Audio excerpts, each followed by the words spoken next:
Okay, yeah, and this video looks so bold compared to the other phone that I was using. That is one of the benefits of living in country like Nigeria. I was recording on one of the phone, but due to lack of power supply, or let me say inconsistent power supply, the phone went dead. So I have to probably switch to the other phone to complete my message. The previous phone is much clearer compared to the one I'm using now. So please bear with me if the picture doesn't seem sharper enough compared to the first video that I post. So to continue what I was saying earlier, uh, we just have to probably put all these politicians, or especially the candidates for the two so-called biggest party, into check. The first one was Buhari that I did a little bit of a brief analysis. And we discovered that even whenever Buhari is not around, his vice often achieve more compared to all he has achieved put together. Perhaps because that one is have a subtle heart, perhaps because he's well educated, perhaps because he have what it takes. You see, you wanting to be a leader is different from you designed to be a leader. And in most cases, like we find in the religious sector, which I'll soon be talking about, because on this channel I'll be talking about a lot of things. I'll be talking about family, purposes, money, betrayal. We'll be talking about anything that has have to do with our social life, what we face on a day-to-day basics. So I'm not asking people not to vote for Buhari, but I'm just indulging them, imploring them to do their visibility studies and their statistics, and to put it together and ask themselves the question: is Buhari worth the second term that he's asking for?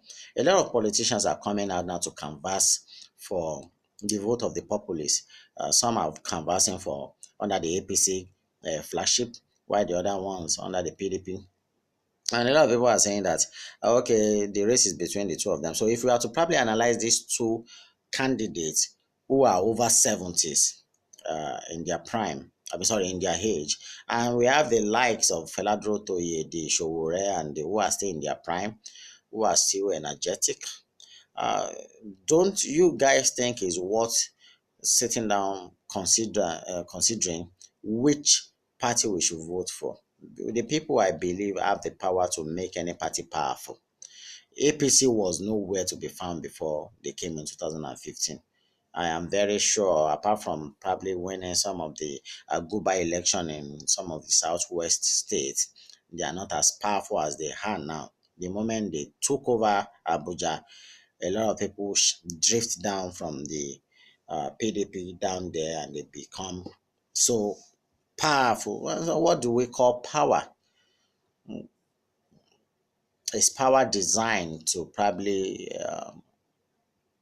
oppress the people, to make them, to put them in depressing state, or to make their life better? A lot of people, there are two ways people use power. Some people use power to attack, while some other people use it to defend. And in the case of Nigerian politicians, oftentimes they use it to attack.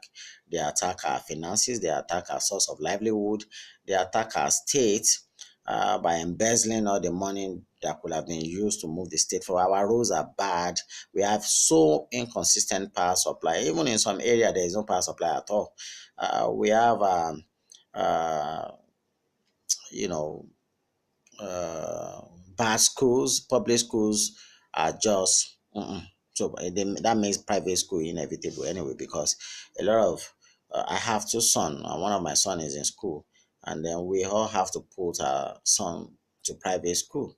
Though I went to private school myself, but it was a choice then, because as at when I was growing up, public school was still worth considering, though not as well equipped as the private school. But what stopped the government making a public school as well equipped as a private school? So it will now be a choice between choice that will be caught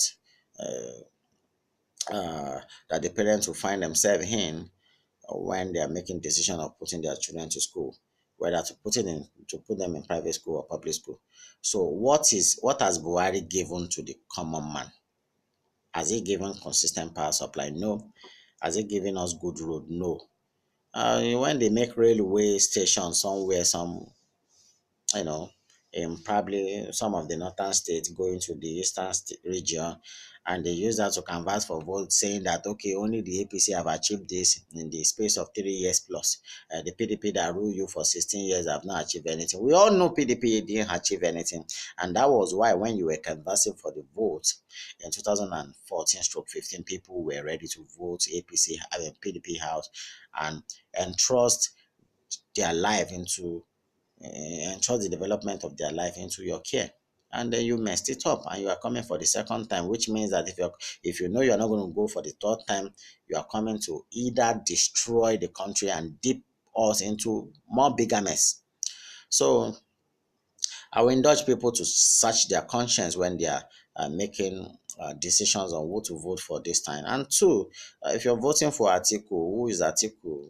I've heard so many stories about that man, and these are gory stories. Story not worth writing about, and these are story that has dented Atiku's image, not just his image. He has painted him as a man who has no integrity. He has painted him as a thief. He has painted him as someone um, who is so self-centered. He has no compassion for the masses. But it's quite unfortunate because all these politicians often abuse a person by believing that Nigerians are gullible people. So the moment you want to probably run for an election, what you have to do is to probably reach out to the gullible ones. And the gullible ones, when given 5,000 naira, quarter bag of rice and stuff like that, they all run to the polling booth to vote for them. And you'll see people, it still amazes me as I look at my life is still far better than most people, especially my peers. And yet I'm still complaining in this country. And you will now see people who are living in abject penury, who have nothing doing with their life, running to political rallies when APC is campaigning or PDP is campaigning. You see them fuel up like they are having crusade, and you ask the question: Who are these people? Why are they here? Have they not been? Have their life not been ridiculed to this stage due to the fact that this same set of people who are coming to canvass and campaign for their vote has been the one ruling their life in an haphazard way? And then you just ask question if Nigerians are not truly gullibles. But I believe many Nigerians are gullibles. And the elite who have nothing to lose, even though they tell us the truth, a lot of gullible minds will still come against them. And then Nigerians like to run on assumptions. When you have so many assumptions, you have no way to approach the truth. And many cases, assumption have always put people into limbo, whereby they can't even find themselves. People assume that if Buhari didn't win, Atiku should win. And then I was wondering how they put the other candidates into a non-existent atmosphere whereby they are not even being considered at all. Let's put all these people to debate. What do they stand on giving us? I wrote in one of my Facebook posts that Nigerians should have a ministry whereby we hold people, our leaders, accountable for every of their promises. If a leader comes and say, I'm going to fix your road in the next 1 year, we should all note it. Immediately he didn't fix that road in that 1 year, we should all hold him accountable for it. Every Nigerians deserve to come out, protest, and question his loyalty and question his integrity. But I don't think we do that in this country. A lot of people often says, I don't care. I've seen people say whether Nigeria is in turmoil or in shambles or in recession, in as much as I can feed myself and my family 3 square meal a day, who cares about what people are going through? And without knowing that when people are not going through the normal channel or the normal part of life which they ought to be going through, a state of anarchy is not far away from us, whereby people engage more in all those disastrous behaviors such as stealing, um, Money ritual, the common one that is now in vogue is the stealing of pints and boxers. How derailed are we to have you know arrive at that stage whereby a ritual is the only way, or one of the way to wealth. When you steal someone's pint, you use it for ritual, that person becomes miserable wherever she is or he is, and then you are living large just because someone is miserable at the detriment of someone being miserable. Uh, and then the other thing is people have to resort to betting. I have seen a lot of people condemn betting, and then I've seen a lot of people talk about uh, how betting came into existence in this country. That is because of the hardship that people are going through, and but nonetheless, betting or no betting, ritual or no ritual, the government, if they are playing their part, they will be able to make a law that will abolish all these disastrous acts, and anyone who is caught perpetrating such acts can be, uh, you know, can be judged according to the court of law, according to the law that guide such acts. And then we have perpetrators of evils in this country. And then majorly I say is because of the gullibility of Nigerians. Nigerians are so gullible to the extent that they are even the perpetrators of their own evil.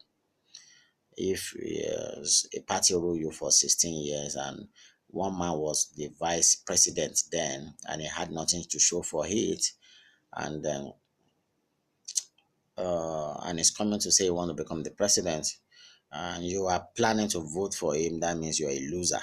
And if one man come with their change mantra, despite the fact that we know he's being supported and being pushed and being sponsored by a corrupt politician, ex-governors who have embezzled their states to the brim, and then he came with change. Let's say maybe he wants to ride under their platform using their money so he can give Nigerian one they want. But obviously, it's so obvious now, so glaring, so vivid that we know that he has come to probably make all his allies rich and to practice is vendetta on all the politicians or all his opposition who have opposed him, perhaps during the military regime or perhaps when, ever since he has been campaigning to become the president now, which is Buhari.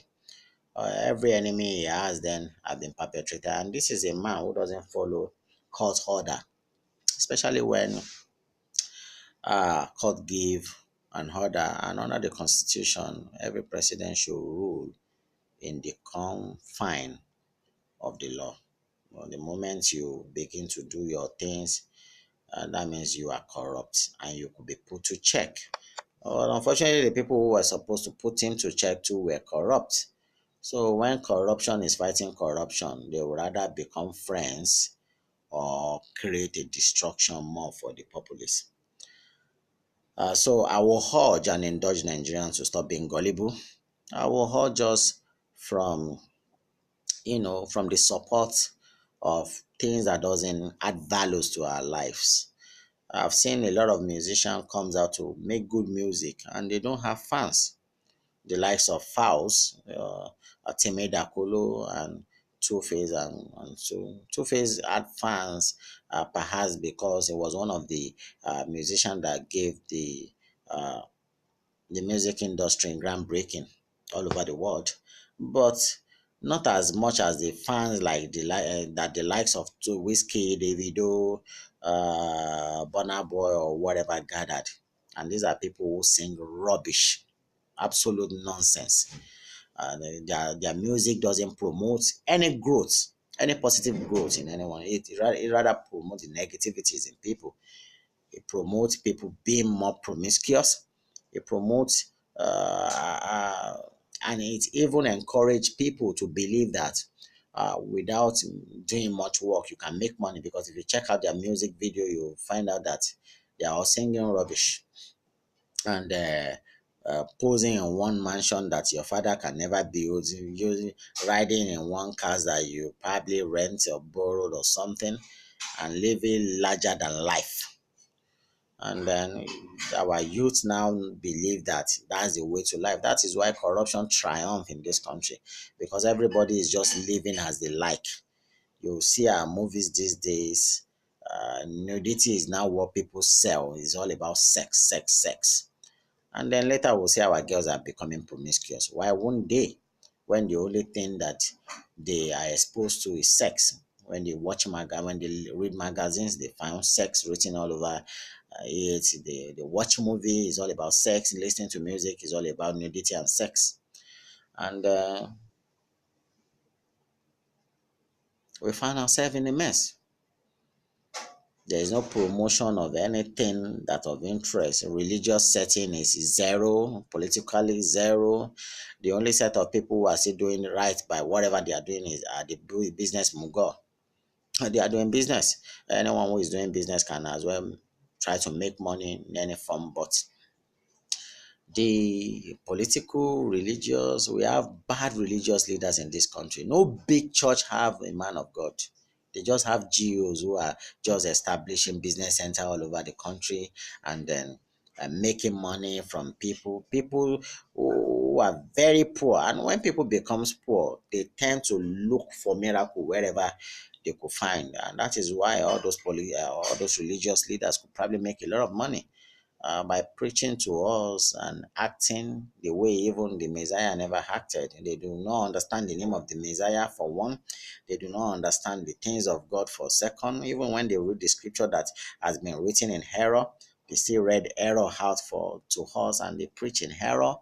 The only thing they embark on is to preach prosperity.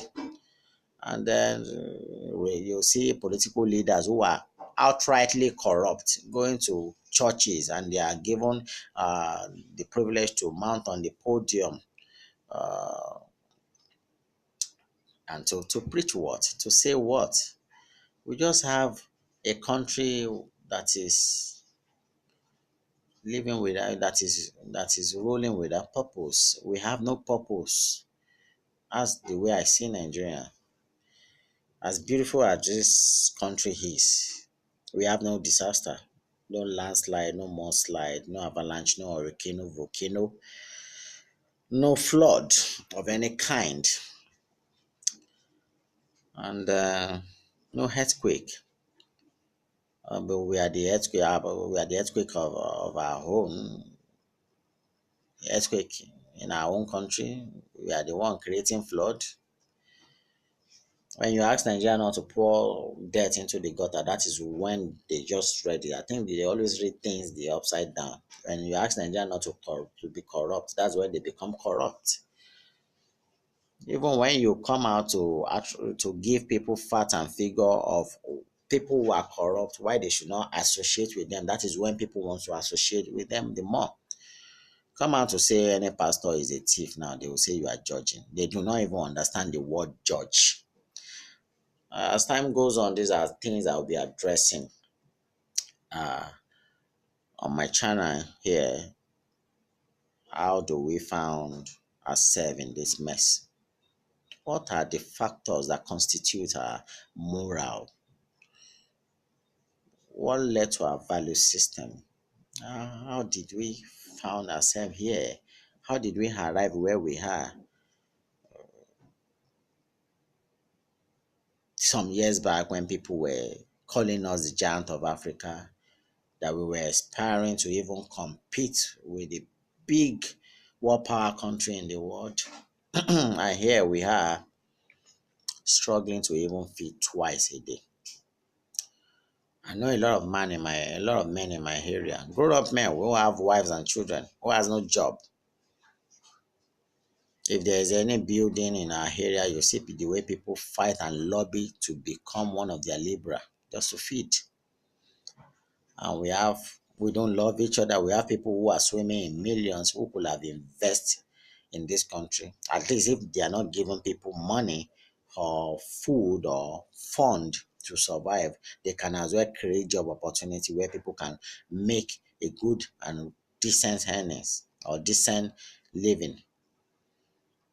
in order to sustain their family. So I urge every Nigerian to search their conscience, as all those aspirants are campaigning all around the country, gathering themselves. We should search our conscience. Who are we to vote for?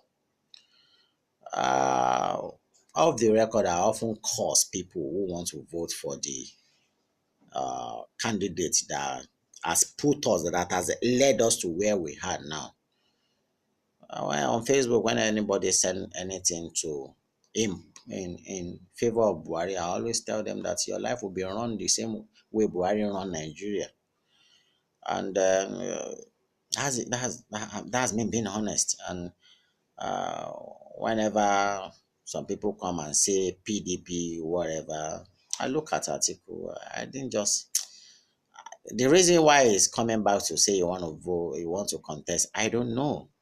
The likes of Showore, Feladro, these are men who will sit down, tell you the problem of the country, tell you how they've been fighting corruption for years, tell you how they tend to resolve the problem, give you fact and analysis on how they want to resolve it.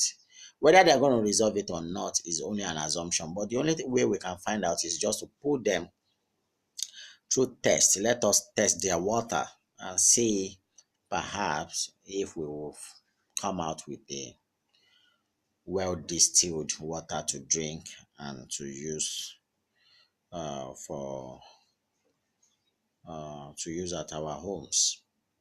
So I indulge every Nigeria,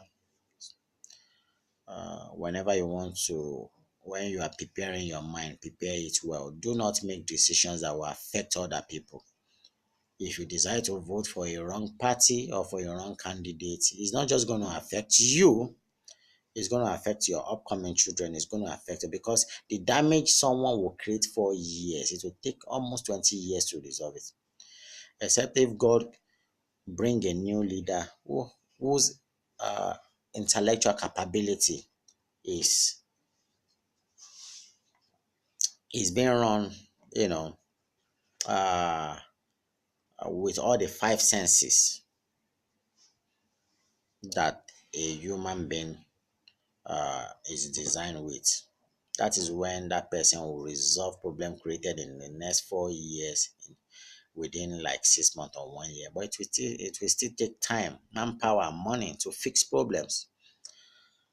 And then for Buhari, it's just a pity that the only thing the man can give to us here is complain here and there by accusing the the predecessors that they have embezzled money, they have looted the treasury, blah blah, giving us fake news. For once, the man has never admitted to any fault. He has never seen himself um, as a weak president, which, in my own opinion, I don't think he should continue. I don't pray he continues. If you are a president and you are sick and you claim to have the heart of the masses, based on what Nigerians generate on from oil alone, whether the oil price has dropped or whatever, based on what we generate on oil, at least you should have been able to build us a good hospital here. And anytime you travel abroad, a lot of Nigerians wish that you are dead, so that the vice president could be sworn in as the acting president and perhaps could continue your tenure. And if you have been, I've seen a lot of people wish some president dead. Uh, I wasn't young when Abacha died in 97 or 90, I think 97 or something, or 98. Before Abdulsalam Abubakar took over for in a reign of 1 year before he handed over to Obasanjo. A lot of people were happy when Abacha died. Why were they happy? How can a president die and people are happy? That means the president is bad. And years after, you see their family come out and say they are so rich. How did they become rich? Nobody can explain. I've seen a lot of people who just become rich all of a sudden. They are not creative. They are not the likes of Zuckerberg, who created Facebook and who bought WhatsApp and developed WhatsApp to the stage that it is now. They are not the likes of the Google owners, the two friends who started Google, and they are not Jeff Bezos who have Amazons. Rather, are they Bill Gates, who can be referred to as a genius, who gave us the opportunity to be able to use computer gadgets all over the world. And you know, but they just become rich. Nigerians are the one who celebrate people who just become rich out of the blue. No explanation. They cannot do interview for them now and ask, how does Atiku want to say he becomes rich? Someone who is swimming in billion is declaring that he only has 20 million naira in his. That is what is worth. You will see people lie glaringly and people will still go and vote for them. Are they not supposed to be called gullibles like I claim they are? Someone is that stupendously rich. Even some people still argue that Atiku is far super richer than Dangote, who we claim to be the richest man in Africa. And this same person will come out to declare his asset and say he's only worth 20 million naira. Is that not a slap on our face? Does that man kind of a man has good image or has good integrity? And the so-called Mr. Integrity, whose wife came out to say he's not the one ruling again, the cabals have taken over the government, and he stupidly came out. The old president is not the way. I don't know which one is better between our president and Trump. But we can say Trump is running a government who has a good platform, good policies, and then it can only probably just maintain their policies or improve on it. But we here, we are looking for someone who will bring us out of penury. But quite unfortunate, we don't have it. So I will implore all Nigerians to search their conscience when they're about to go to vote in February 16 to vote for the right candidate who will move our country forward, who will improve our means of livelihood, and give our children the future, the future that they deserve. Because I fear for the upcoming children of these days. We here are still saying it's the survival of the fittest. When they grow up, I just pray they don't start eating each other's meat with what we are facing right now. When I was young, our father used to say during their own father, things were okay. And I'm very sure during our father's time, things were still very far okay. And what we have now is a mess, a total shambles. So by Monday, I'm going to be releasing another video. So if you like this video, please share it, like it, and give other people the privilege to also listen to this. Perhaps we don't know who it could be. It could be appealing to anyone's conscience. I just pray that Nigerians make the right decision in this coming election and stop all these tyrants from destroying our our nation, and we should stop celebrating mediocre and mediocrity. And I pray God will help us. I pray God will help us. And God bless you. God bless Nigeria, and remain blessed.